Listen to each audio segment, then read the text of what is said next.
So, how do you install a VPN on your phone? So, to start off, let's open up the Play Store. Now, here you need to navigate to search on the bottom right. And here you just need to type in VPN and scroll down until you see a VPN of your choosing. For this one, I'll be using the Secure VPN.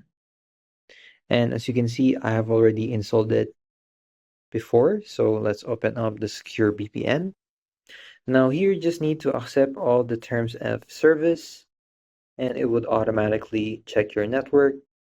Now, there are limited offers for this VPNs, but you can just close it. And here you just need to connect. So, as you can see, it requires a connection request.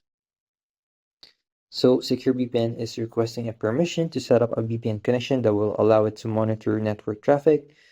So, we can only allow this if you trust the source.